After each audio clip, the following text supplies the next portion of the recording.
The blood-red sunset painted the sky as Abigail Carlton stood on the porch of the Rocking Sea Ranch, clutching the letter that would change her life forever. Her father was dead, and with him, every ounce of security she'd ever known.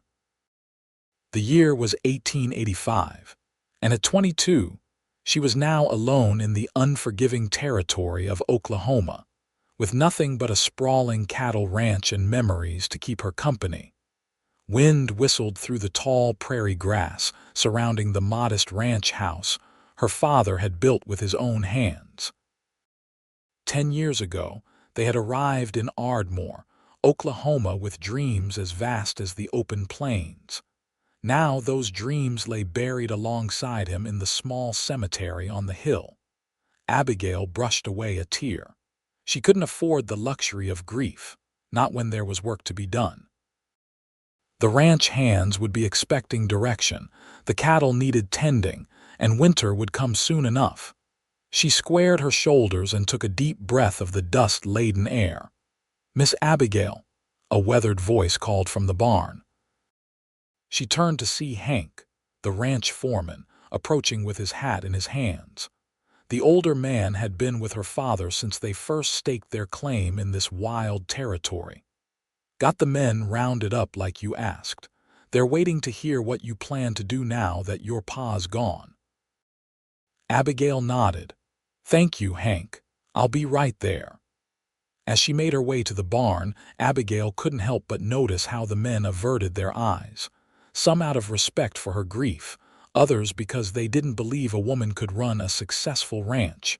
She would prove them wrong. She had to. "Gentlemen," she began, her voice stronger than she felt, "I know you're wondering what happens next. My father built this ranch from nothing, and I intend to keep it running just as he would have wanted."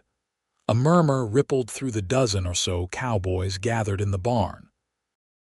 "Miss Carlton," one of the younger hands spoke up, "with all due respect, ranching ain't exactly ladies' work. Neither is burying your father at 22, Mr. Thompson, and yet here we are." Abigail's green eyes flashed. "I've worked this land alongside my father since I was 12 years old. I can ride, rope, and brand as well as any of you." The men exchanged glances, some doubtful, others nodding with grudging respect. "You'll be paid the same wages as before," she continued. "Anyone who doesn't wish to work for a woman is free to collect what they are owed and move on." To her relief, not a single man moved toward the door. Hank cleared his throat. "We're with you, Miss Abigail. Your pa was good to us, and we aim to do right by his memory." A wave of gratitude washed over her. Perhaps she wasn't as alone as she'd thought. 3 days later, Abigail was reviewing the ranch accounts when a knock at the door interrupted her. She opened it to find a portly man in an expensive suit, sweat beading on his forehead despite the cool autumn air. "Miss Carlton, I'm Theodore Wilkins, attorney at law from Ardmore." He removed his hat. "May I come in? I have some matters to discuss regarding your father's estate." Abigail ushered him into the small sitting room. "Would you care for some coffee, Mr. Wilkins?" "No, thank you." He settled his considerable bulk into one of her father's chairs. "I'm afraid I bring rather troubling news." A knot formed in Abigail's stomach. "What sort of news?" Wilkins extracted a document from his leather satchel. "It appears there is some question regarding the ownership of this property." "Question? There is no question. My father purchased this land fair and square 10 years ago. I have the deed in his strongbox." The attorney shifted uncomfortably. "Yes, well, another deed has recently come to light. According to this document, your father sold the Rocking Sea to your uncle, Victor Carlton, 6 months ago." Abigail stared at him in disbelief. "That's impossible. My father would never sell this ranch, especially not to Victor." They barely spoke. "Nevertheless, the deed appears to be in order, complete with your father's signature and proper witnesses." "Let me see that." She snatched the paper from his hands, scanning the elegant script. There at the bottom was her father's signature, or what appeared to be his signature. This is preposterous. My father never mentioned selling the ranch, and why would he continue working the land if he'd sold it? Wilkins cleared his throat. According to your uncle, your father agreed to stay on as manager until arrangements could be made for the transition. Mr. Victor Carlton arrived in town yesterday and intends to take possession immediately. The room seemed to spin around her. Take possession. This is my home. I understand this comes as a shock, Wilkins said, not meeting her eyes. But legally speaking, if this deed is authentic, the ranch belongs to your uncle. He has graciously offered to allow you to remain in the foreman's cabin until you can make other arrangements. The foreman's cabin, Abigail's voice rose. Mr. Wilkins, this is absurd. My father would never have sold our ranch without telling me. This deed must be a forgery. The attorney's expression hardened slightly. That's a serious accusation, Miss Carlton. Your uncle is a respected businessman from St. Louis. Respected by whom? Certainly not by my father. Abigail stood, her hands trembling with anger. My uncle has not set foot on this property in 5 years. Why would my father suddenly decide to sell to him? I cannot speak to your father's motivations, Wilkins replied, rising to his feet. I am merely conveying the legal realities of the situation. Your uncle will be arriving tomorrow to inspect his property. I suggest you use that time to collect your personal belongings. After the attorney departed, Abigail sank into her father's chair, the fraudulent deed still clutched in her hands. This couldn't be happening. Everything her father had worked for, everything they had built together, was being stolen right out from under her. The sound of hoofbeats drew her attention. Through the window, she saw a rider approaching a tall man on a dappled gray horse. He rode with the easy confidence of someone who'd spent his life in the saddle. As he dismounted, Abigail noticed he wasn't one of her ranch hands. She stepped onto the porch just as he reached the bottom step. He removed his hat, revealing thick brown hair and striking blue eyes that assessed her carefully. "Afternoon, madam," he said, his voice deep and touched with a slight drawl. "Name's Kyle Morgan. I'm looking for work." Abigail almost laughed at the bitter irony. "I'm afraid your timing couldn't be worse, Mr. Morgan. It seems I may not have a ranch to hire you for much longer." His eyebrows rose slightly, but his expression remained neutral. "That's so. From what I heard in town, the rocking sea is one of the most promising spreads in the territory." It was. She hesitated, unsure why she was confiding in a stranger. Perhaps it was the steadiness in his gaze or the fact that he seemed genuinely interested. "My father died last week, and now my uncle has produced a deed claiming he bought the ranch 6 months ago. He's coming tomorrow to take possession." Kyle Morgan studied her for a long moment. "Your father is Joseph Carlton." "Was," she corrected, the word still painful to say. "You knew him." "We crossed paths a few times. He struck me as a shrewd man, not the type to sell his life's work without good reason." "He wasn't," Abigail confirmed. "This deed is a forgery, I'm sure of it, but I can't prove it, and the attorney says legally the ranch belongs to my uncle now." Kyle glanced toward the barn where several of the hands were watching them curiously.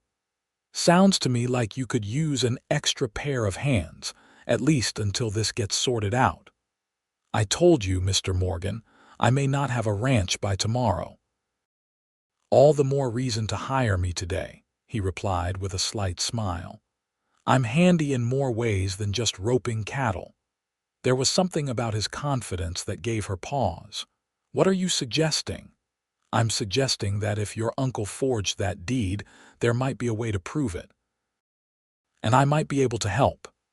Abigail studied him more carefully. He didn't look like a troublemaker, but there was an intensity about him that suggested he was more than a simple cowhand looking for work. "Why would you help me? You don't even know me." I knew your father, at least by reputation. He was fair to his men and honest in his dealings. That counts for something in these parts." Kyle set his hat back on his head. "Besides, I've never much cared for men who use legal tricks to take what isn't theirs." Against her better judgment, Abigail found herself wanting to trust this stranger. "The pay won't be much, not until I sort this out. I reckon room and board will do for now." He offered his hand. "Do we have a deal, Miss Carlton?" She took his calloused hand in hers. "We do, Mr. Morgan. Welcome to what's left of the rocking sea." That evening, Abigail called Hank and the rest of the hands together to explain the situation. The men's reactions ranged from disbelief to outrage. "That snake oil salesman from St. Louis thinks he can just waltz in and take your pa's land." Hank spat on the ground. "Not while I'm still breathing." "I appreciate the sentiment," Abigail said, "but I don't want any of you getting into trouble on my account. If my uncle shows up with the law behind him, there's not much we can do." "There's always something that can be done," Kyle spoke up from where he leaned against the barn door. "The question is whether it's legal or not." The men turned to look at the newcomer. "This here's Kyle Morgan," Abigail introduced him. "He's joined us temporarily while we sort through this mess." "Morgan," Hank squinted at him. "You wouldn't be related to that Texas Ranger, would you? The one they call Quick Draw." Kyle's expression remained neutral. "Can't say that I am." Hank didn't look convinced, but he didn't press the issue. "What's your plan, Miss Abigail?" asked one of the younger hands. She squared her shoulders. "First, I need to find the original deed. My father kept all important papers in his strongbox, but I haven't been able to locate it since his passing." She glanced at Kyle. "Mr. Morgan has offered to help me look into the validity of my uncle's claim." "And what if this deed turns out to be legitimate?" asked Hank. "It's not," Abigail said firmly. "My father would have told me if he'd sold the ranch. He wouldn't have kept something that important from me." The men exchanged glances, clearly worried about their own futures. "I understand if any of you want to move on," she continued. "I can't promise steady work until this is resolved, but I give you my word that I will fight for what's rightfully mine." "We're with you, Miss Abigail," Hank declared, and the others nodded in agreement. After the meeting broke up, Kyle followed Abigail back to the main house. "You said your father kept his papers in a strongbox." "Yes, he always kept it under his bed, but when I looked after he died, it was gone."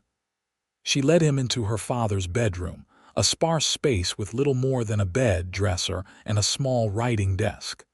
"I've searched everywhere." Kyle knelt down to look under the bed. "When was the last time you saw it?" "About a month ago. Pa was showing me some figures for the cattle sale."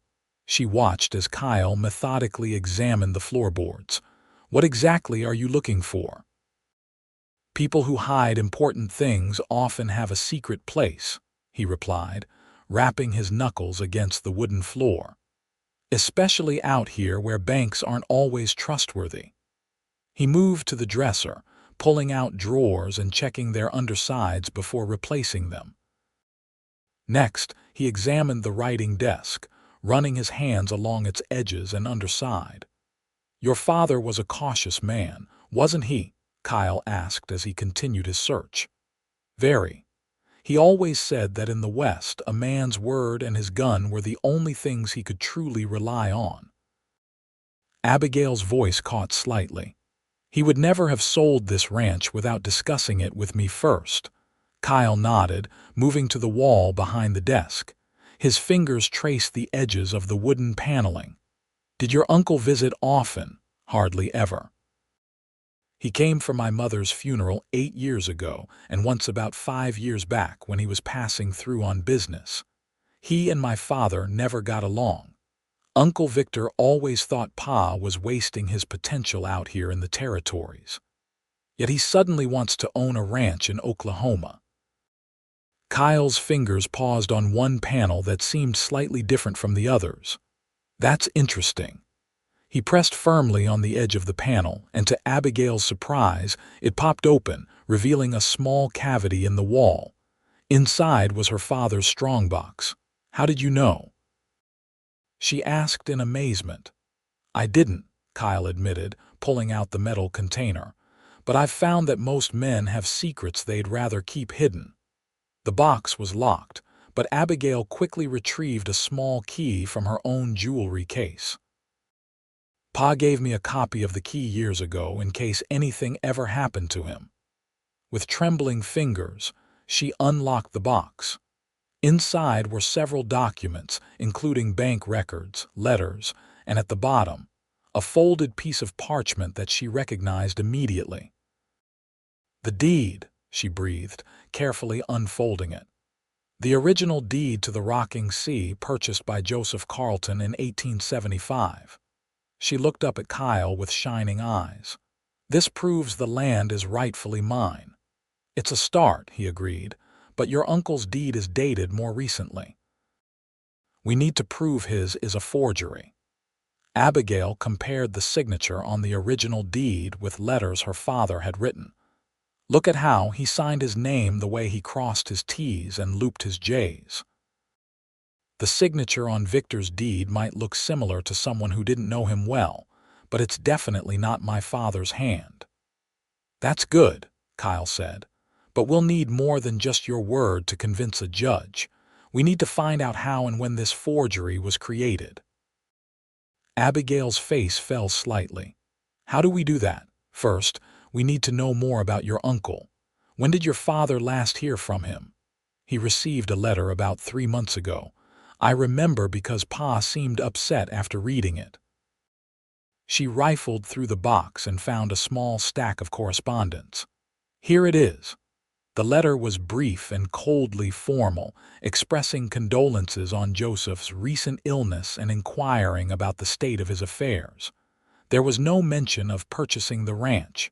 Your father was ill. Kyle asked. He had a bout of pneumonia in the spring. It weakened him considerably, but he'd been improving. Abigail's eyes narrowed. How would Victor have known about that? We hadn't written to him. Someone must have informed him, Kyle mused. Someone who stood to benefit from your father's vulnerability. A sudden thought struck Abigail. The attorney, Wilkins. He handled some business matters for Pa during his illness, and he seemed awfully quick to accept Victor's deed without question. Kyle nodded slowly. It might be worth paying Mr. Wilkins a visit before your uncle arrives tomorrow. The next morning, Abigail and Kyle rode into Ardmore, a dusty frontier town that had sprung up around the railroad depot. The main street was lined with false-fronted buildings housing the essential businesses of frontier life, a general store, saloon, blacksmith, and at the far end, the law offices of Theodore Wilkins. They tied their horses outside and entered the small office where a clerk looked up in surprise. Miss Carlton, Mr. Wilkins wasn't expecting you. I'm sure he wasn't, Abigail replied coolly, but I need to speak with him immediately. Before the clerk could respond, the inner door opened and Wilkins himself appeared, looking distinctly uncomfortable at the sight of her. Miss Carlton, I believe we concluded our business yesterday. We most certainly did not. Abigail strode past him into his office, Kyle following close behind. I found some discrepancies in the deed you showed me, Mr. Wilkins, and I'd like an explanation. Wilkins eyed Kyle suspiciously. And who might this be? Kyle Morgan, a friend of the family, Kyle replied smoothly. I'm helping Miss Carlton sort through some legal concerns. I see. Wilkins closed the door behind them. Miss Carlton, I understand this is difficult for you, but the deed is legally binding. Your uncle will be arriving on the afternoon train. The deed is a forgery, Abigail stated flatly. My father's signature doesn't match his other legal documents, and the witnesses listed, do they even exist? A flush crept up Wilkins' neck. I assure you, everything is in order. The witnesses are reputable citizens of St. Louis. Convenient that they are from so far away, Kyle remarked. Makes them hard to question. Mr. Morgan, I don't know who you are, but I would advise you not to make accusations you cannot substantiate. Wilkins' voice had taken on an edge. Abigail placed the original deed on his desk. This is the true deed to the rocking sea. My father purchased that land legally 10 years ago and never sold it. I want to know how my uncle got a forged deed with my father's signature, and I suspect you had something to do with it. That's preposterous, Wilkins sputtered. I merely acted as the legal representative in this matter. Did you witness the signing of the deed? Kyle asked. Well, no, but did you verify the signatures of the witnesses? The document came to me already prepared. I simply reviewed it for legal completeness. And how much did Victor Carlton pay you to look the other way? Abigail demanded. Wilkins' face went from red to white. I don't have to listen to these accusations. I'll have you know I'm a respected attorney in this community. For now, Kyle said quietly. But when word gets out that you helped swindle a recently orphaned woman out of her rightful inheritance, I wonder how much respect you'll command then. The attorney's eyes darted between them. What exactly do you want from me? The truth, Abigail said. And your testimony when we take this matter before a judge. Wilkins sank into his chair, suddenly looking older. You don't understand. Your uncle is not someone to cross lightly. He has connections, influence. So you admit you knew the deed was forged, Kyle pressed. After a long moment, Wilkins nodded almost imperceptibly. I had my suspicions. The timing was too convenient, and I knew your father wasn't the type to sell his land, especially to his brother. Why did you go along with it? Abigail asked, her voice tight with anger. Victor Carlton approached me 3 months ago. Said he'd heard his brother was ill and wanted to make sure the ranch stayed in family hands if anything happened.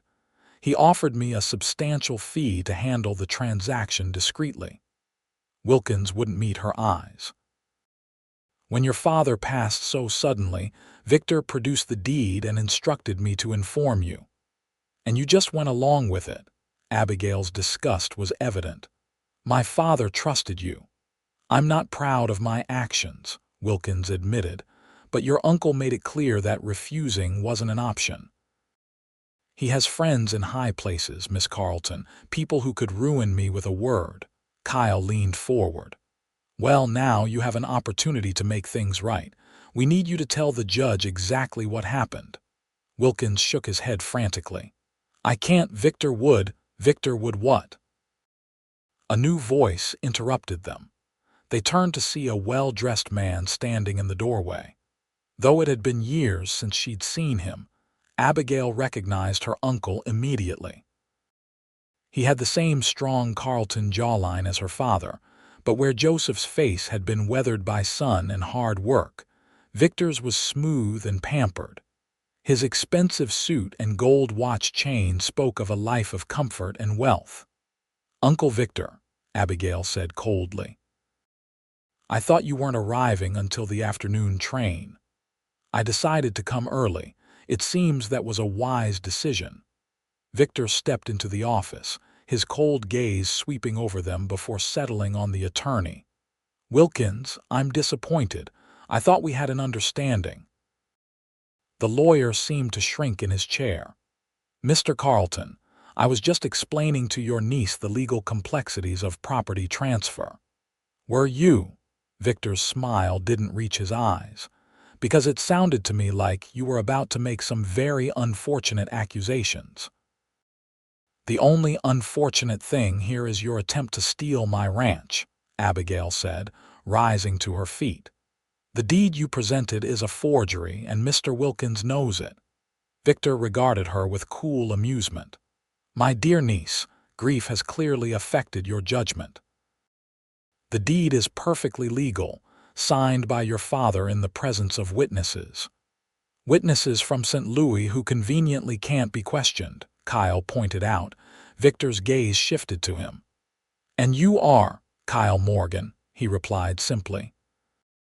Mr. Morgan appears to be my niece's latest hired hand, Victor said dismissively, though he seems to have appointed himself her legal advisor as well. I know fraud when I see it, Kyle said, his voice level but with an underlying steel that made even Victor pause. Be careful with your accusations, Cowboy. Slander is a serious offense. So is forgery, Abigail countered. And we intend to prove that's exactly what you've done. Victor's expression hardened. I had hoped we could handle this amicably, Abigail. Your father and I may have had our differences, but he recognized that you were ill-equipped to manage a ranch of this size. He wanted to ensure it remained profitable. That's a lie. Abigail's voice trembled with anger. My father taught me everything about running the rocking sea, and he would never have sold it to you or anyone else. The deed says otherwise. Victor turned to Wilkins. I believe our business here is concluded. Shall we proceed to the sheriff's office to arrange for my legal possession of the property? Not so fast, Kyle interjected. Before anyone takes possession of anything, I think we should examine both deeds more carefully. There's nothing to examine, Victor snapped. My deed is dated more recently and supersedes any previous ownership claims. If it's authentic, Kyle pointed out, which we have reason to believe it isn't. Victor's composure slipped momentarily. You're wasting my time with these baseless accusations. Wilkins, are you coming? The attorney hesitated, looking between Victor and Abigail. Mr. Wilkins, Abigail said quietly, my father trusted you. He believed you were an honest man. Was he wrong? Wilkins closed his eyes briefly, then straightened in his chair. No, Miss Carlton, he wasn't wrong. And I can't continue with this deception. He turned to Victor. Mr. Carlton, I cannot in good conscience support your claim to the Rocking Sea Ranch. Victor's face darkened. You forget yourself, Wilkins. Our arrangement is finished, the attorney interrupted. I will not help you rob Joseph's daughter of her inheritance. For a moment, the room was silent. Then Victor smiled coldly. Very well. If you won't honor our agreement, I'll simply find another attorney who will. And when I do, Wilkins, you can be sure your practice in this town will be finished. Maybe, Wilkins conceded, but at least I'll be able to look myself in the mirror again. Victor turned to Abigail. This changes nothing. The deed is legal, and I will take possession of the ranch with or without Wilkins' help. We'll see about that, Abigail replied. In the meantime, the Rocking Sea remains my home, and you're not welcome there. Your father would be disappointed to see how you're behaving, Victor said, his voice dripping with false concern. My father would be proud that I'm standing up for what's right, Abigail countered. Something you wouldn't understand. Victor's expression hardened. This isn't over, Abigail. With that, he turned and stalked out of the office. Once he was gone, Wilkins seemed to deflate. You've made a powerful enemy today, Miss Carlton. Victor Carlton isn't accustomed to being defied. Neither am I, Abigail replied. Now, Mr. Wilkins, I need you to tell me everything you know about how this forgery was created. As they rode back to the ranch, Abigail filled Kyle in on what she'd learned from Wilkins after her uncle's departure. Victor approached Wilkins shortly after learning my father was ill. He claimed Pa had agreed to sell him the ranch but wanted the transaction handled quietly. Abigail's hands tightened on the reins. Wilkins admits he was suspicious, but said Victor was very persuasive and threatening when necessary. Did he know who created the forged deed? Kyle asked. He suspects Victor brought it with him already prepared. Apparently, my uncle has connections to some unsavory characters in St. Louis who specialize in document forgery. She glanced over at him. Wilkins is willing to testify that he had doubts about the deed's authenticity, but I'm not sure that will be enough to prove Victor is lying. Kyle nodded thoughtfully. We need more evidence. Something that proves your father couldn't have signed that deed when Victor claims he did. The deed is dated April 18th of this year. That's when Pa was at his sickest with pneumonia. He could barely lift a pen, let alone sign legal documents. Was there anyone with him during that time? Someone who could testify to his condition. Dr. Sullivan attended him daily, and Mrs. Peters from town came to help with nursing duties. Abigail's face brightened. And Reverend Walsh visited twice a week to pray with him. They'd all swear Pa was in no condition to conduct business. That's good, Kyle said. But Victor could claim the date on the deed was simply when the agreement was finalized, not when your father actually signed it. They rode in silence for a few minutes, dust kicking up beneath their horses' hooves. What about the witnesses? Abigail suddenly asked. Victor's deed had 2 signatures besides my father's, Charles Blackwood and James Renfrew, both from St. Louis. Do those names mean anything to you? No, but that's just it. If they were legitimate witnesses to such an important transaction, wouldn't my father have mentioned them? Wouldn't they have come to the ranch to see the property changing hands? Kyle nodded slowly. It's a good point. We should find out if these men even exist. And how do we do that? St. Louis is hundreds of miles away. I might know someone who can help with that, Kyle said cryptically. When we get back to the ranch, I'll need to send a telegram. When they arrived at the rocking sea, they found Hank waiting anxiously by the corral. Miss Abigail, we've got trouble. Your uncle rode in about an hour ago with 3 men. They're in the house now, going through your father's things. Abigail's face flushed with anger. He has no right. That didn't seem to concern him much, Hank said grimly. The boys and I tried to stop them, but he had a piece of paper he claimed was from the sheriff authorizing him to take possession. That's impossible, Abigail said. We just left town. There hasn't been time for any legal proceedings. Unless he arranged it beforehand, Kyle suggested. Your uncle strikes me as the type who plans several moves ahead.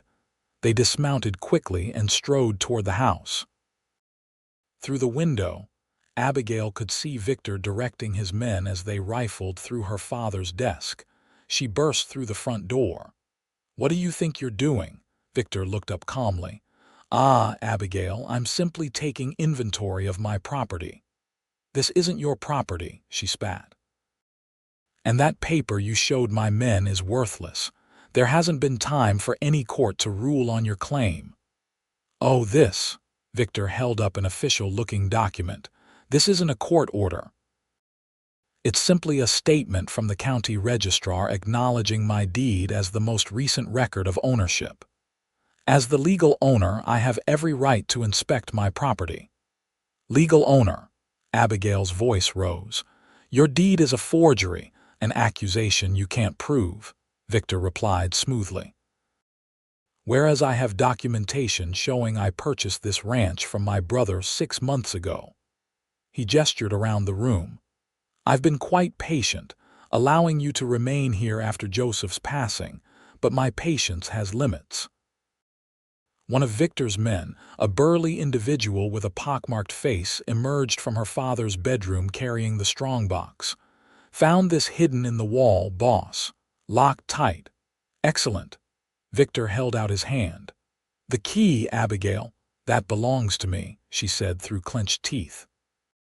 It contains my father's personal papers, which are now my concern as the owner of this property. Victor's pleasant facade was slipping. The key, please. Kyle stepped forward. I believe the lady said no. Victor's eyes narrowed as he assessed Kyle more carefully. You're becoming a nuisance, Mr. Morgan. I don't know what interest you have in my niece's affairs, but I suggest you stay out of family matters. When those family matters involve fraud, they become everyone's concern, Kyle replied evenly. Victor signaled to his men, and the 3 of them moved to form a barrier between Victor and Kyle. I've been more than reasonable, but you leave me no choice. I want you both off my property by sundown. You may take your personal belongings, nothing more. And if we refuse, Abigail challenged. Then I'll have my men remove you forcibly, Victor said, his voice cold. And I'll file trespassing charges against anyone who attempts to return. Kyle's hand drifted toward his hip, where Abigail noticed for the first time he wore a holstered revolver. Victor's men tensed, their own hands hovering near their weapons. Nobody needs to get hurt here, Kyle said quietly. But you should know that forcing Miss Carlton from her home without due process of law would be a mistake. Is that a threat, Cowboy? Asked the largest of Victor's men. Just a statement of fact, Kyle replied. The tension in the room was palpable until Victor finally broke the silence with a dry laugh. Well, this is all very dramatic but unnecessary. I'm a reasonable man. He turned to Abigail. I'll give you until tomorrow noon to collect your belongings and vacate the premises. That should be sufficient time. I'm not going anywhere, Abigail declared. This is my home and I intend to fight for it. Victor sighed theatrically. As you wish. But be advised, I've already spoken with Sheriff Davis. He's aware of my ownership claim and will support my rights if needed. He gestured to his men. Come, gentlemen, let's allow my niece some time to reconsider her position. As they moved toward the door, Victor paused beside Kyle. A word of advice, Morgan. Whatever Abigail is paying you, it's not worth making an enemy of me. I have friends in places that would make your continued existence in this territory difficult. Kyle met his gaze steadily. I appreciate the concern, but I'll take my chances. After Victor and his men had departed, Abigail sank into a chair, her hands trembling with a mixture of rage and fear. He's going to take everything. Not if we can help it, Kyle assured her, but we need to move quickly. Your uncle isn't wasting any time. What can we do? He has the deed, he has the registrar's statement, and apparently he has the sheriff in his pocket as well. We start by securing whatever evidence we can before he returns. Kyle moved to the fireplace and began examining the stones around the hearth. What are you looking for? Abigail asked. Another hiding place. Men who hide one important thing often hide others. His fingers probed between the stones until one shifted slightly. Ah, here we go. Carefully, Kyle removed the loose stone to reveal a small cavity containing a leather-bound journal. He handed it to Abigail. My father's diary, she breathed, opening it reverently. I didn't know he kept one. Check the entries around the date of the supposed sale, Kyle suggested. Abigail quickly flipped through the journal until she reached April of that year. Here it is, April 18th, still bedridden with fever. Dr. Sullivan says the worst has passed, but I've never felt so weak. Abigail runs herself ragged caring for me and managing the ranch. I worry for her future if I don't recover. Perhaps I should reconsider Victor's offer. She looked up at Kyle. Offer? What offer? Keep reading, he urged. April 19th. Victor's letter arrived today. As expected, he offers to buy the ranch at half its value, claiming he's doing me a favor. Says a woman can't run a cattle operation, especially one as headstrong as Abigail. He doesn't know her as I do. She has more grit and sense than any man I've met. I'll write him tomorrow declining his insulting proposal. The rocking sea will be Abigail's legacy, not Victor's conquest. Abigail's eyes shone with unshed tears. He believed in me, even then. And he explicitly refused to sell to Victor, Kyle pointed out. That's significant. She continued reading. April 20th. Too weak to write much today. Dictated letter to Victor through Reverend Walsh. Made it clear the ranch is not for sale at any price. Abigail deserves better than to be stripped of her birthright by her uncle's schemes. There it is, Kyle said triumphantly. Proof that your father not only didn't sell the ranch to Victor, but explicitly refused his offer just 2 days after the date on the forged deed. And Reverend Walsh can confirm he wrote the letter, Abigail added. This could be the evidence we need. It's a start, Kyle agreed. But we'll need more to counter Victor's influence with the local authorities. What about the telegram you mentioned? Who are you contacting? Kyle hesitated briefly. Someone who can verify whether those witnesses on Victor's deed actually exist, and if they do, whether they've ever met your father. You're being awfully mysterious, Mr. Morgan, Abigail observed. For a simple cowhand, you seem to have unusual connections. A smile tugged at the corner of his mouth. I never claimed to be simple, Miss Carlton. No, you didn't, she agreed, studying him. In fact, you haven't told me much about yourself at all. There's not much to tell, he replied, avoiding her gaze. But right now, we should focus on safeguarding this journal. It's our most important piece of evidence. Abigail wasn't satisfied with his evasion, but she recognized the urgency of their situation. You're right. We should also speak with Reverend Walsh and Dr. Sullivan as soon as possible. Their testimonies about my father's condition in April could be crucial. I'll ride into town and send that telegram, Kyle said. While I'm there, I'll try to learn more about Victor's relationship with Sheriff Davis. It might help to know what we're up against. As he headed for the door, Abigail called after him. Kyle. It was the first time she'd used his given name, and it felt strangely intimate. Thank you for helping me. You didn't have to get involved in this mess. He paused, his eyes meeting hers with an intensity that made her breath catch. Some fights are worth getting involved in, Abigail. This is one of them. After Kyle departed for town, Abigail gathered her ranch hands to explain the situation. The men were outraged at Victor's tactics and pledged their support. That city slicker thinks he can just march in here and take what's yours. Hank shook his head disgustedly. Not while we've got anything to say about it. I appreciate your loyalty, Abigail said, but I don't want anyone risking their safety or freedom. Victor seems to have considerable influence with the authorities. Begging your pardon, Miss Abigail, but your pa would have stood by us if the situation was reversed, said one of the older hands, Tom. We ain't about to abandon his daughter when she needs us most. Their support brought tears to her eyes, but she blinked them away quickly. Crying wouldn't save her ranch. All right then, she said, straightening her shoulders. If we're going to fight, we need a plan. Victor will be back tomorrow to try to force me out. We need to be ready. The men exchanged determined glances. Just tell us what to do, Hank said. First, we secure the house and outbuildings. No one enters without my express permission. Second, we move the cattle to the north pasture. It's harder to access and easier to defend if Victor tries to claim them. And if he brings the sheriff? Tom asked. Then we show him my father's journal and insist on a proper hearing before a judge. Sheriff Davis may be friendly with Victor, but he still has to uphold the law.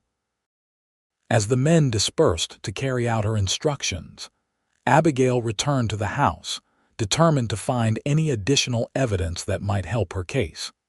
She was searching through her father's correspondence when she heard hoofbeats approaching. Cautiously, she peered out the window, relieved to see Kyle returning from town, but her relief turned to concern when she noticed his grim expression. What happened? She asked as he entered. Victor's been busy, he replied, removing his hat. He's filed formal documents claiming ownership of the rocking sea, including all livestock and equipment. Sheriff Davis has agreed to accompany him tomorrow to oversee the transfer of property. Can he do that without a judge's ruling? Technically, no, but Davis claims it's just a precautionary measure to prevent any unfortunate incidents.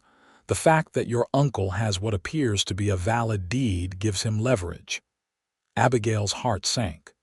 So even with my father's journal, we're fighting an uphill battle. It gets worse, Kyle continued. I overheard Victor talking to one of his men at the telegraph office. He's already arranged for buyers to take your cattle by the end of the week. He intends to strip this place bare and sell it off piece by piece. That bastard, Abigail whispered, clenching her fists. This isn't about keeping the ranch in the family. He just wants the profits. I did get some good news, though, Kyle added. I spoke with Reverend Walsh. He clearly remembers writing the letter to Victor at your father's dictation and is willing to testify to that effect. And I sent my telegram. With any luck, we'll have a response by tomorrow morning. Who exactly did you telegraph, Kyle? And don't tell me it's not important, because clearly it is. He hesitated, then sighed. An old friend from my days with the Texas Rangers. Abigail's eyes widened. You were a ranger. Hank was right, for 5 years, Kyle admitted. I left the service 6 months ago for personal reasons. Why didn't you tell me? Because it wasn't relevant to your situation, and because sometimes it's easier not to explain who you used to be. There was something in his voice, a hint of old pain that made her want to reach out to him. What happened 6 months ago? She asked gently. Kyle's expression closed off. That's not a story worth telling. Before she could press further, he changed the subject. I also spoke with Dr. Sullivan. He's prepared to testify about your father's condition in April, which would make it virtually impossible for him to have conducted any business transactions during that time. Abigail sensed he wouldn't reveal more about his past right now, so she focused on their immediate concerns. So we have the journal, Reverend Walsh, and Dr. Sullivan on our side. Is that enough to counter Victor's deed? It should create reasonable doubt about its authenticity, Kyle said. The problem is getting a fair hearing. Your uncle seems to have considerable influence in Ardmore. Then perhaps we need to take this matter to a higher authority, Abigail suggested. The territorial judge visits Ardmore quarterly. He'll be here next week for the circuit court session. Can you hold out that long? Victor seems determined to take possession tomorrow. I have to, Abigail said firmly. This ranch is all I have left of my father. I won't surrender it without a fight. Kyle studied her, admiration evident in his eyes. Then we'd better make sure it's a fight we can win. That evening, Abigail sat on the porch watching the sun set over the rolling prairie. The land seemed to glow golden in the fading light, each blade of grass, each distant tree standing in sharp relief against the darkening sky. This was her home, her legacy. The thought of losing it made her physically ill. She heard Kyle's footsteps behind her and shifted slightly to make room on the porch step. He sat beside her, close enough that she could feel the warmth radiating from him in the cooling evening air. Beautiful, he said quietly, gazing at the sunset. My father used to say there's no sunset like an Oklahoma sunset, Abigail replied.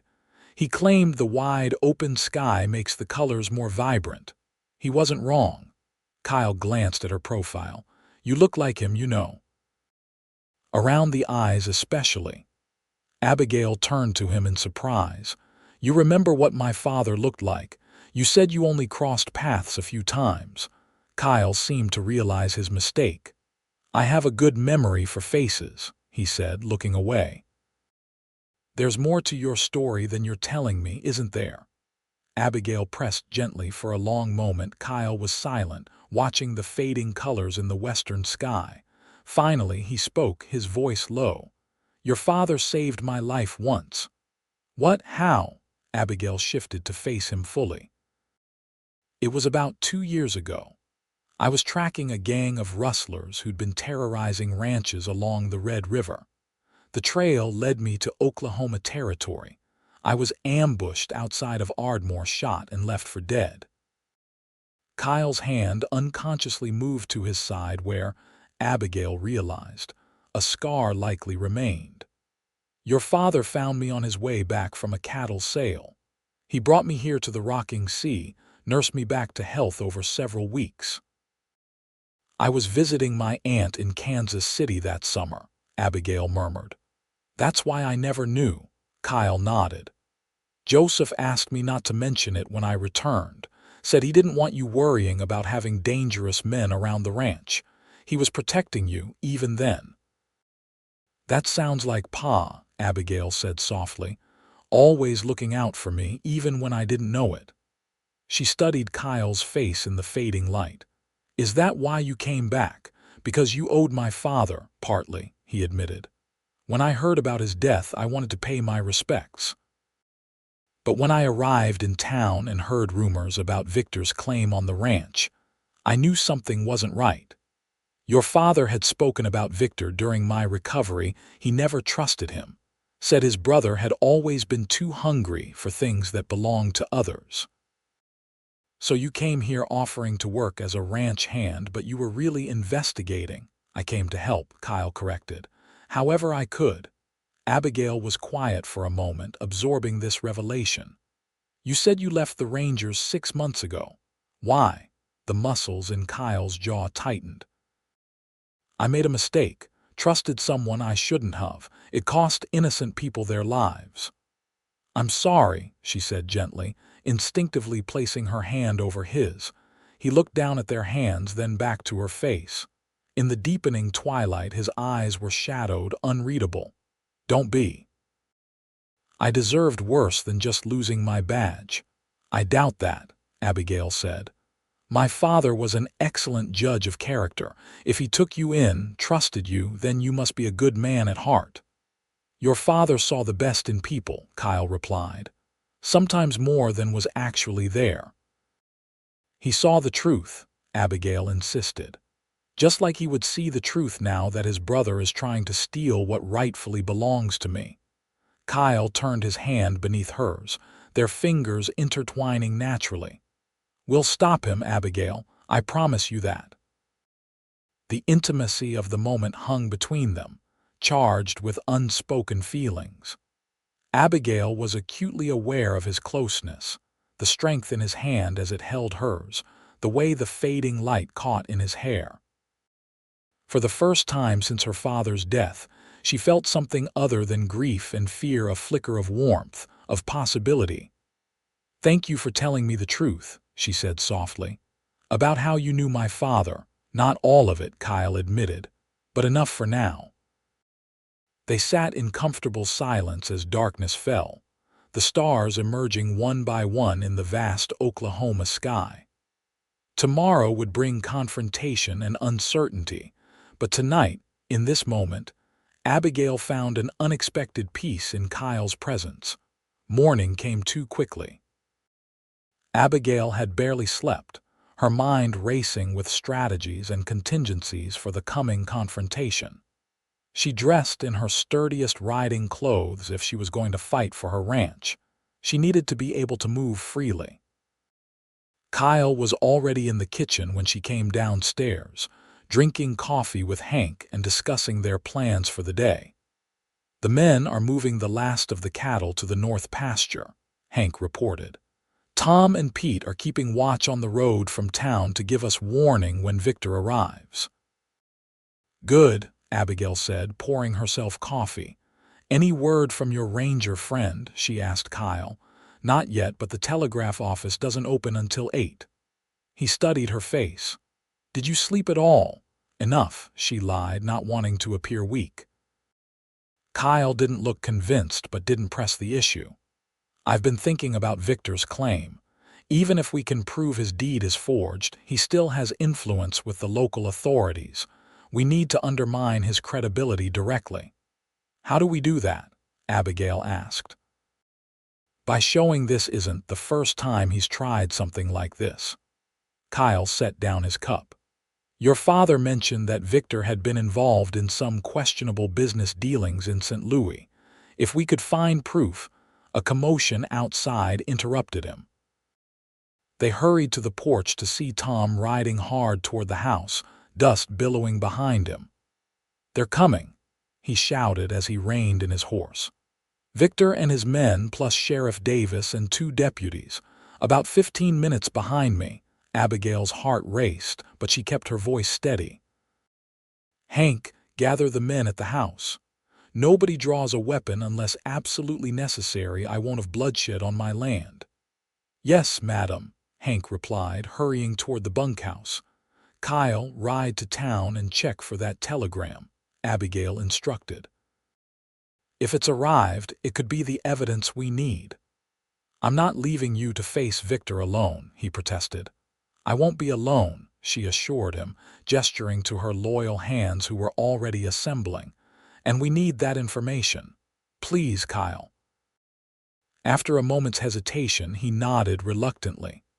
I'll ride like the devil, but promise me you won't do anything rash until I return.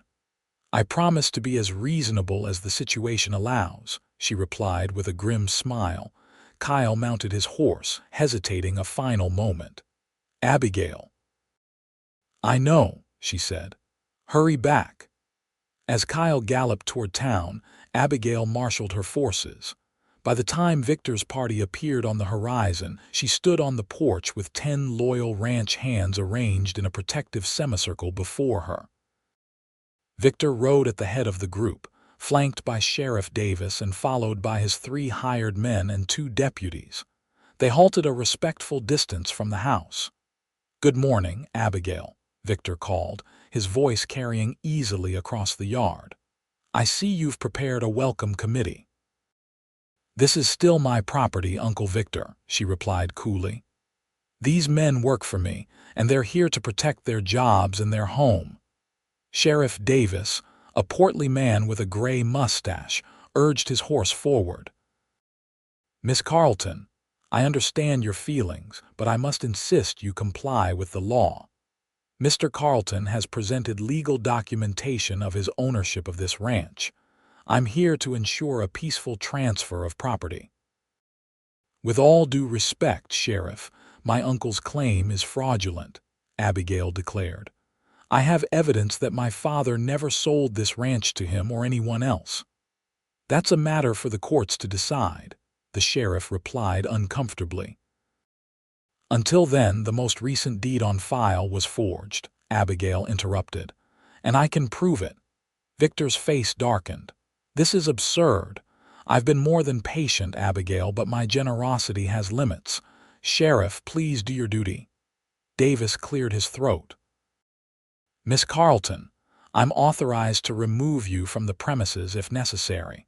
Please don't make this more difficult than it needs to be. I believe we all want to avoid difficulties, Sheriff, came a new voice from behind Victor's group. They turned to see Kyle riding up, accompanied by a tall, distinguished-looking man in a black suit. Who the hell is that? Victor demanded. Kyle and his companion dismounted, walking calmly toward the gathering. Sheriff Davis, may I present Judge William Harrington of the Territorial Court? The sheriff's eyes widened in surprise. Judge Harrington, we weren't expecting you until next week for the circuit session. I was in Durant handling an urgent case and received a most interesting telegram asking me to come to Ardmore immediately, the judge replied. His sharp eyes took in the scene before him. It appears I've arrived at an opportune moment. Victor recovered quickly from his surprise. Your Honor, I apologize for this unseemly situation. My niece is understandably distraught over her father's death and is refusing to accept the legal transfer of property that occurred months ago. Is that so? The judge turned to Abigail. Miss Carlton, I understand you dispute your uncle's claim to this ranch. I do, Your Honor, Abigail replied firmly. My father never sold the Rocking Sea. The deed my uncle presented is a forgery, and I have evidence to prove it. Judge Harrington nodded thoughtfully. These are serious allegations. Perhaps we should discuss this matter more civilly inside if you don't mind. Of course, Abigail agreed, relief washing over her. Sheriff Davis, Judge Harrington, you're welcome to join us. Uncle Victor may also enter, but I must insist his men remain outside. Victor's face flushed with anger, but he recognized the shift in power dynamics with the judge's arrival. "Fine. My men will wait here." Once inside, Abigail presented her father's journal, explaining the entries that directly contradicted Victor's claim. She also described Reverend Walsh's and Dr. Sullivan's testimonies regarding her father's condition in April. "This is all very compelling, Miss Carlton," Judge Harrington acknowledged, "but Mr. Carlton's deed does bear what appears to be your father's signature, along with those of 2 witnesses." "About those witnesses, Your Honor," Kyle interjected, producing a telegram. "I received this from my former colleague in the Texas Rangers who now works for the Pinkerton Agency in St. Louis. He investigated the 2 men whose signatures appear on Victor's deed, Charles Blackwood and James Renfrew." Victor shifted uncomfortably as Kyle continued. "According to this report, James Renfrew died in 1882, 3 years before he supposedly witnessed this transaction. And Charles Blackwood is currently serving a 5-year sentence in the Missouri State Penitentiary for forgery." The sheriff's eyebrows shot up, and he turned to stare at Victor, who had gone pale. "Furthermore," Kyle added, "my colleague discovered that this isn't the first time Victor Carlton has been involved in questionable property transfers. There are currently 2 pending cases against him in St. Louis for similar fraudulent transactions." "This is preposterous," Victor sputtered. "These are baseless accusations designed to slander my character." Judge Harrington regarded him coolly. "Mr. Carlton, falsifying legal documents is a serious offense in this territory. If these allegations are true, you could face substantial prison time." "I demand to speak with my attorney," Victor said, his confident demeanor crumbling. "That would be advisable," the judge agreed. He turned to Abigail. "Miss Carlton, based on the evidence presented, I'm inclined to invalidate your uncle's claim pending a full hearing. However, I would like to examine both deeds more carefully and speak with the witnesses you've mentioned." "Of course, Your Honor," Abigail agreed, her heart soaring with cautious hope. "Sheriff Davis, I'm placing the disputed property under court protection until this matter is resolved," Judge Harrington declared. "No assets are to be removed or transferred by either party." The sheriff nodded, clearly reassessing his allegiance to Victor in light of the new information. "Yes, Your Honor." Victor glared at Abigail and Kyle, his face contorted with barely contained rage. "This isn't over. A few diary entries and a questionable telegram won't stand up in a proper court." "Perhaps not," Judge Harrington replied. "But the testimony of Reverend Walsh and Dr. Sullivan, combined with evidence of the witness's inability to have signed your deed, creates substantial doubt about your claim. In cases of disputed ownership, the court generally maintains the status quo until a final determination can be made." "Meaning?" Victor demanded. "Meaning Miss Carlton retains possession of the ranch until the hearing, which I will schedule for next Monday." The judge rose. "Sheriff, please escort Mr. Carlton from the premises. He may return for the hearing, but is not to interfere with ranch operations in the interim." As the sheriff led a fuming Victor outside, Abigail turned to Kyle, her eyes shining with grateful tears. "How did you manage to bring a territorial judge here so quickly?" Kyle smiled. "Judge Harrington and I have a history. He was instrumental in my appointment to the Rangers years ago. When I explained the situation, he agreed to make a slight detour on his circuit route." "Thank you," she whispered, fighting the urge to throw her arms around him, "for everything." "The fight isn't over," Kyle cautioned. "Victor won't give up easily." "But we've won the first round," Abigail said, "and now we have time to gather more evidence before the hearing." The next few days passed in a flurry of activity as Abigail, Kyle and their allies prepared for the upcoming hearing. Reverend Walsh and Dr. Sullivan provided sworn statements about Joseph Carlton's condition in April and his explicit refusal to sell the ranch. Hank and the other ranch hands organized their own testimonies about Joseph's continuous management of the property right up until his death. Meanwhile, Kyle's Pinkerton contact sent additional information about Victor's business dealings in St. Louis, revealing a pattern of fraudulent behavior that stretched back years. It seemed Victor had made a fortune acquiring properties through questionable means, often targeting vulnerable individuals like widows or the elderly. As they worked together, Abigail found herself increasingly drawn to Kyle. His quiet strength and unwavering support touched something deep within her. She'd known him for barely a week, yet it felt like much longer, as if his presence in her life was somehow meant to be. The evening before the hearing, they sat together on the porch, reviewing their strategy one final time. The air was cool and sweet with the scent of prairie wildflowers, and a near full moon bathed the landscape in silver light. "I think we've done everything we can," Kyle said, setting aside the stack of documents they'd been organizing. "Judge Harrington is fair-minded. Once he sees all the evidence, Victor doesn't stand a chance." "I hope you're right," Abigail replied, unable to completely banish her anxiety. "Victor seems to have a way of twisting things to his advantage." "Not this time," Kyle assured her. "Too many people are willing to stand up for the truth now." Abigail studied his profile in the moonlight. "What will you do after the hearing, once this is all settled?" Kyle was quiet for a moment, his eyes fixed on the distant horizon. "I haven't thought that far ahead," he admitted finally. "For the past 6 months I've been drifting, not really planning beyond the next town or the next job." "Because of what happened with the Rangers?" she asked gently. He nodded. "I trusted a man I shouldn't have. He was hunting a gang of outlaws that had killed his family, and I believed his pursuit was just about justice. But it was revenge, pure and simple. When we caught up to the gang, he executed them unarmed men who had surrendered." Kyle's voice grew tight with remembered pain. "I should have seen it coming, should have stopped him.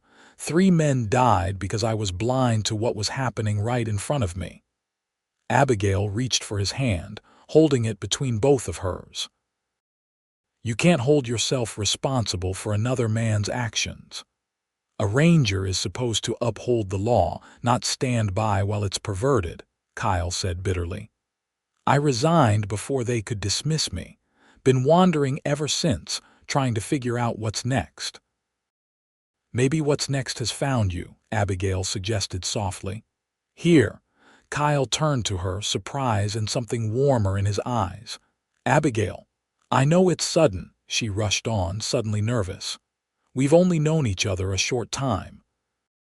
But these past days, working together, fighting together, it feels like I've known you much longer." "I feel it too," Kyle admitted, his voice low and intimate in the darkness. "From the moment I met you, there was something familiar, like I'd been searching for you without knowing it."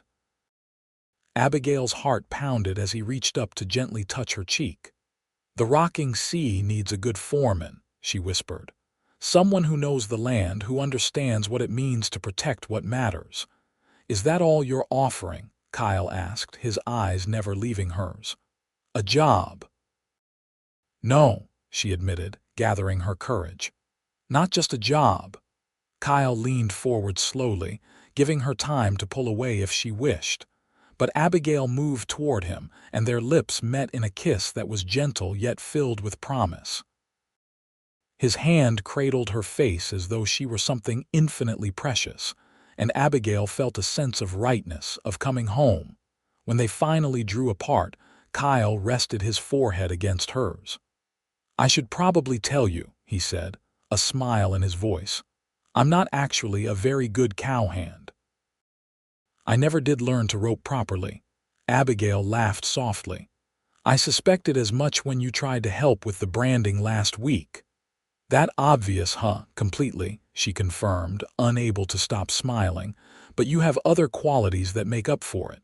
Such as, you're loyal, brave, and remarkably stubborn when fighting for what's right. She traced the line of his jaw with her fingertips. Not to mention dashingly handsome. Kyle captured her hand and pressed a kiss to her palm. If we win tomorrow, when we win tomorrow, I'd like to stay, Abigail.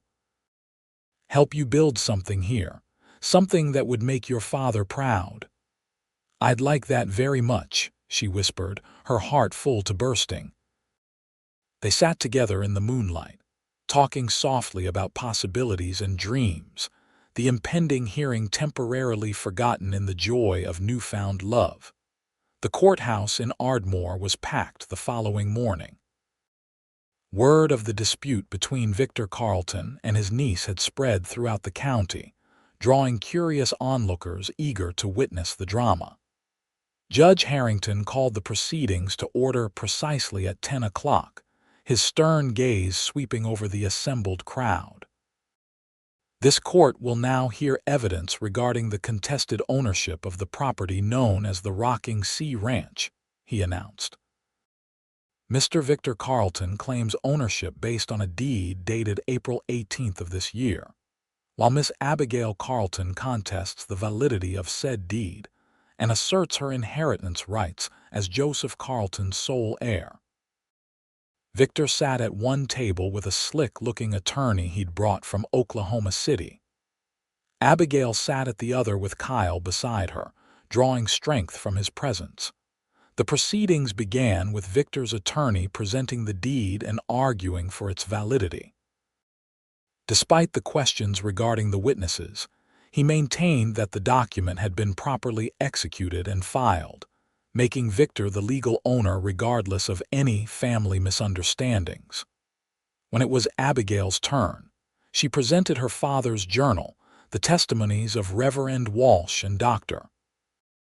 Sullivan, and statements from the ranch hands regarding Joseph's continuous management of the property. Your Honor, she concluded, her voice clear and steady, my father built the Rocking Sea from nothing. He poured his heart and soul into that land, intending it as my inheritance and legacy. My uncle's claim is not just legally flawed but morally reprehensible, an attempt to steal from a grieving daughter what her father worked his entire life to provide. The courtroom had fallen silent, many spectators nodding in sympathy with her impassioned plea. Judge Harrington turned to Victor. Mr. Carlton, these are serious allegations against you. Do you wish to respond? Victor rose, smoothing his expensive suit.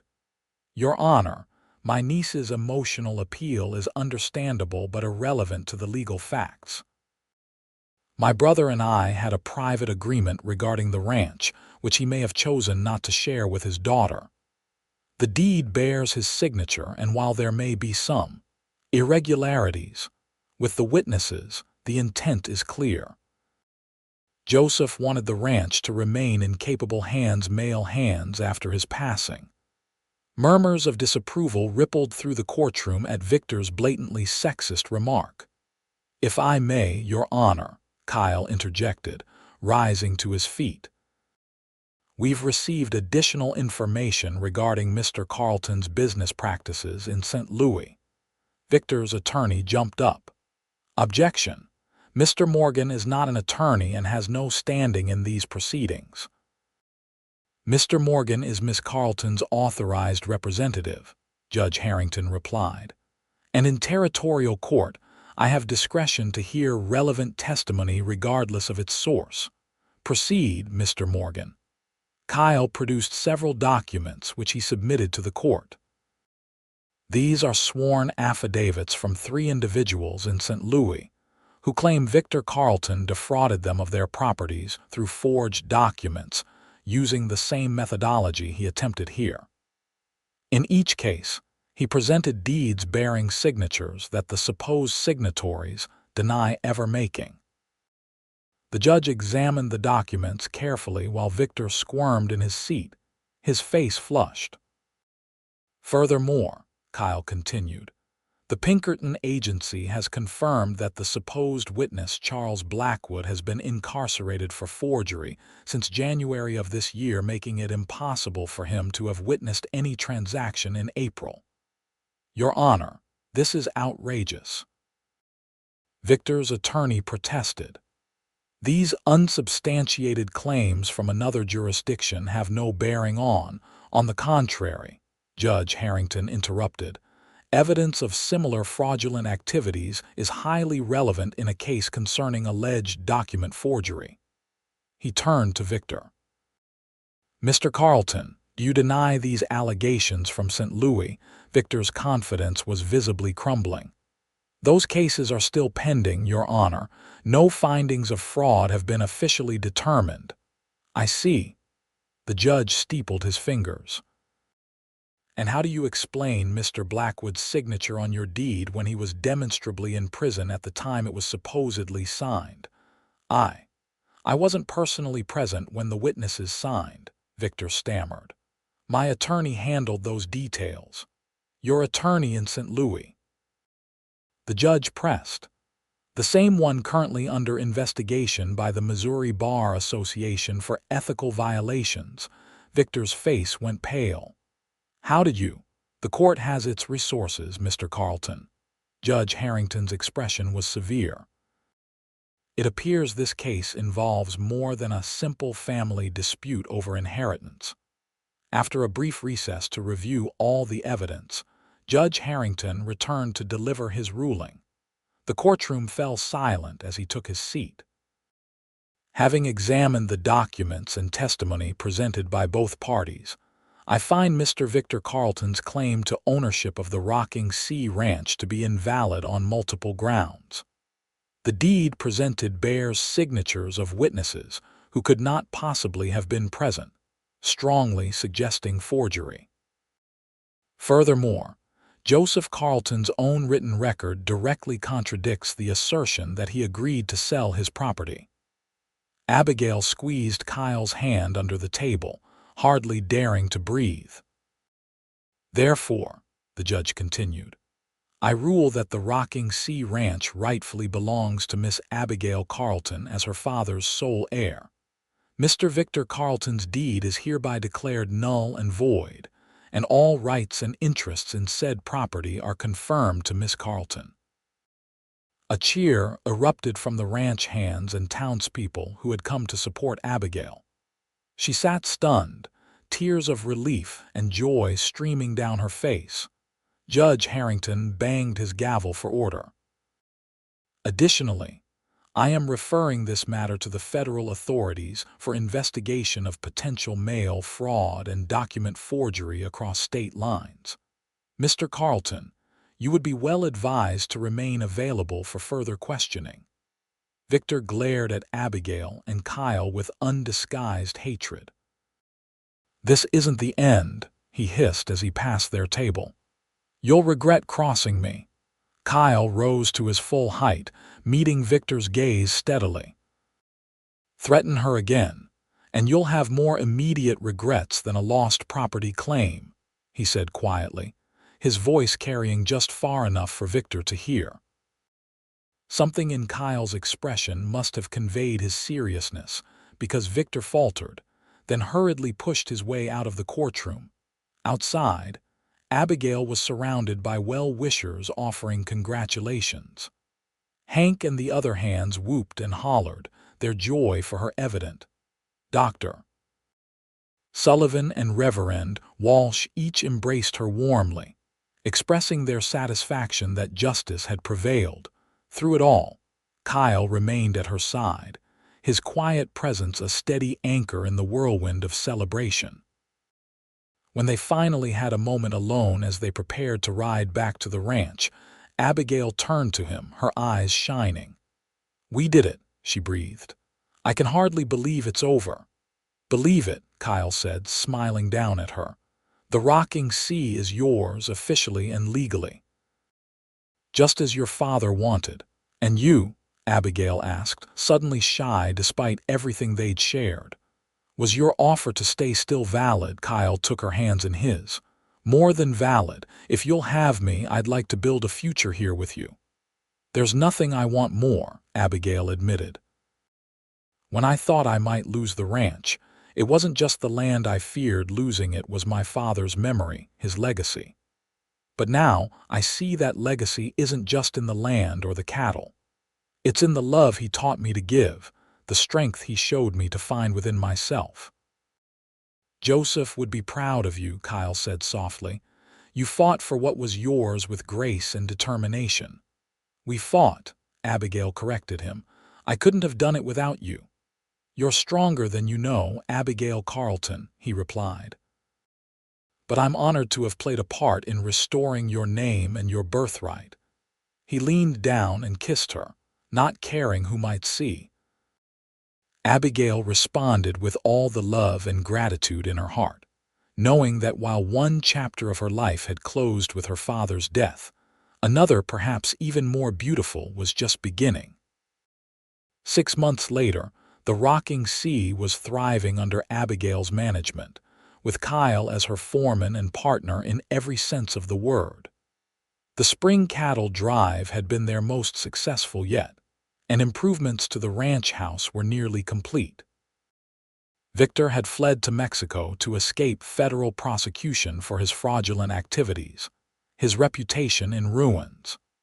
Theodore Wilkins had made amends for his role in the scheme by providing testimony against Victor and working to restore his own ethical standing in the community. On a perfect June evening, with wildflowers carpeting the prairie and a gentle breeze rustling through the cottonwoods, Abigail and Kyle were married in a simple ceremony on the porch of the ranch house. Reverend Walsh officiated, and all the ranch hands stood witness as they pledged their lives to one another. I never imagined when I rode onto this land that I'd find not just purpose, but love, Kyle said as they shared a quiet moment after the celebration had moved to the barn for dancing and feasting. You've given me a home, Abigail Morgan, something I thought I'd never have again. And you helped me keep mine, she replied, nestling against his chest as they gazed out over the land that was now truly theirs together. My father would have loved you, you know, almost as much as I do. I like to think he had a hand in bringing us together, Kyle said. Perhaps he knew his daughter would need more than just land to build her legacy. Abigail smiled up at her husband, her heart full beyond measure. Our legacy, she corrected gently, placing his hand over her stomach where their child, the next generation of the rocking sea, had just begun to grow. Kyle's eyes widened in wonder. Are you certain? Dr. Sullivan confirmed it yesterday, she said, laughing at his expression. In about 7 months, this ranch will have a new heir. Kyle gathered her close, his joy too great for words. Together they had faced deception and injustice, and together they had triumphed. Now they would face the future not just as guardians of Joseph Carlton's legacy, but as creators of their own. As the sun set on the rocking sea, painting the sky in the vibrant hues that Joseph had so loved, Abigail knew with absolute certainty that this land, this life, was exactly where she belonged. With Kyle beside her and their child growing within her, the ranch her father had built would continue to thrive for generations to come. The legacy of the Carlton name had been threatened, but through courage, love, and justice, it had been restored stronger and more enduring than ever before. 2 years later, Abigail stood on the porch of the expanded ranch house, watching Kyle teach their son Joseph to ride his first pony. The little boy's laughter carried across the yard, a sound that never failed to fill her heart with joy. The rocking sea had prospered beyond even her father's dreams. They'd expanded their herd, purchased additional grazing land, and built a reputation throughout the territory for fair dealings and quality stock. Kyle's experience as a ranger had proven invaluable in establishing relationships with neighboring ranches and handling the occasional disputes that arose in the still wild territory. "Not too fast, Joseph," Abigail called as the boy bounced enthusiastically in the small saddle. Kyle grinned up at her. "He's a natural, just like his mama, born to the saddle." "And headstrong like his father," she returned with a smile. Their son had inherited Kyle's piercing blue eyes and her determined chin, a combination that promised both challenge and delight in the years ahead. As she watched her family, Abigail's thoughts drifted to her father.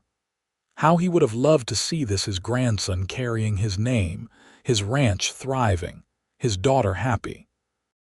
In many ways, she felt he was still with them, his spirit embedded in the very soil they cultivated and the home they had built together.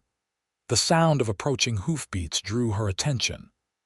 Hank, now the senior ranch hand and honorary uncle to young Joseph, rode up with a letter in his hand. "Mail from town, Mrs. Morgan," he called, dismounting with the ease of a man who'd spent his life on horseback. "Looks important, got a fancy seal on it." Abigail took the envelope, noting the official markings of the territorial court.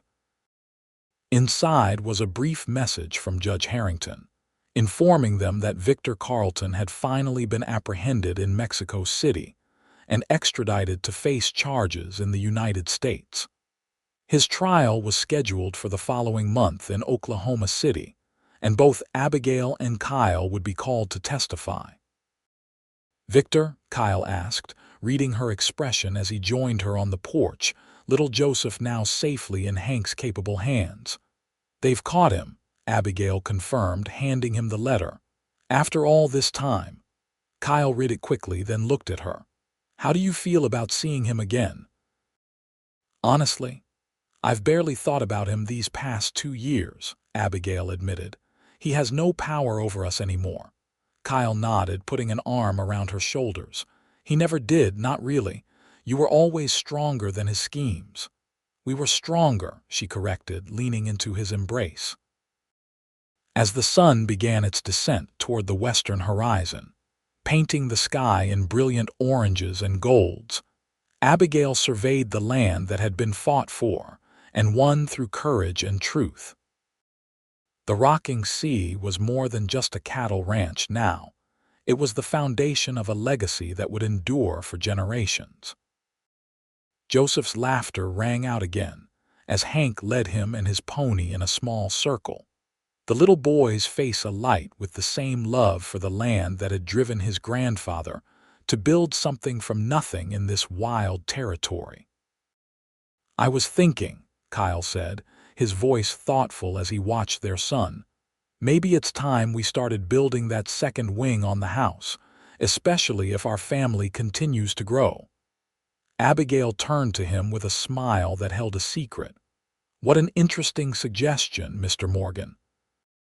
"Almost as if you knew something." Kyle's eyebrows rose. "Abigail, are you saying—" "Dr. Sullivan confirmed it yesterday," she said, laughing at the look of wonder that spread across his face, the same expression he'd worn 2 years ago when she'd told him about Joseph. "It seems the Morgan family will be welcoming a new member come winter." Kyle swept her into his arms, mindful of her still flat stomach, his face radiant with joy. "I love you, Abigail Morgan, more than I ever thought it was possible to love anyone." "And I love you," she whispered against his lips. "My ranger, my partner, my heart." As they sealed their happiness with a kiss, Abigail knew that the story of the rocking sea was still being written not just in deeds and documents, but in the lives and loves of those who called it home. Her father's legacy lived on, not just in the land he had claimed and the ranch he had built, but in the family that continued to nurture and protect it. Truth had prevailed over deception. Love had conquered greed. And together they had created something more valuable than all the cattle and land in the territory, a home built on honesty, courage, and enduring love. It was a legacy worthy of the Carlton name, now joined forever with that of Morgan, creating a foundation strong enough to weather whatever challenges the future might bring.